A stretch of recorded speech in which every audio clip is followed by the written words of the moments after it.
നമ്മൾ പഠിക്കാൻ പോകുന്നത് ഇത് ക്ലാസ് എടുത്തിട്ട് നമ്മൾ പഠിക്കാൻ പോകുന്നത് എന്തൊക്കെ ടൈപ്പ് സാരികളുണ്ട് എന്നുള്ളതാണ്. മനസ്സിലാവും. അപ്പൊ ഒരു കസ്റ്റമർ ചോദിക്കുമ്പോൾ നമുക്ക് സാധനത്തിൽ തൊട്ട് നോക്കിയിട്ട് ഇത് ഏത് പ്രോഡക്റ്റ് ആണെന്നുള്ളത് പറയാൻ പറ്റണം. ഓക്കെ, ഇങ്ങനത്തെ ഫാബ്രിക്കിൽ എന്താ പറയുന്നത്, ഈ ഒരു സോഫ്റ്റ്നെസ് വരുമ്പോൾ സിൽക്ക്. മനസ്സിലാവും. അപ്പം ഇങ്ങനത്തെ സാരി ഇത് പിടിച്ചു നോക്കാം.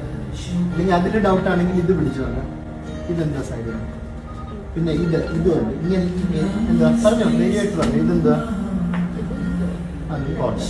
ഇതും അറിയല്ല, കോട്ടൺ. ഇതാണ് കോട്ടൺ എന്ന് പറയുന്നത്. ഇനി കസവും കൂടി ഇട്ട് വീവ് ചെയ്യുന്നുണ്ട്. അപ്പൊ ഇങ്ങനെ തിളങ്ങും. മനസ്സിലായി. അതുപോലെ കോട്ടന്റെ കൂടെ പട്ടിട്ട് വീവ് ചെയ്യാം. മനസ്സിലായി. ഇതല്ല, പട്ടിട്ട് വീവ് ചെയ്യാം. കസ വിട്ട് നെയ്യുമ്പോഴാണ് അത് ടിഷ്യൂ ആകുക. മനസ്സിലാവും. അപ്പൊ അങ്ങനെ വാർപ്പും വെഫ്റ്റും അങ്ങോട്ടും ഇങ്ങോട്ടും മാറ്റുമ്പോഴാണ് ഈ ഒരു ഷൈനിങ് സാധനം കിട്ടുന്നത്. ഇനി ഇതെന്താന്നറിയാമോ? ഇങ്ങനത്തെ.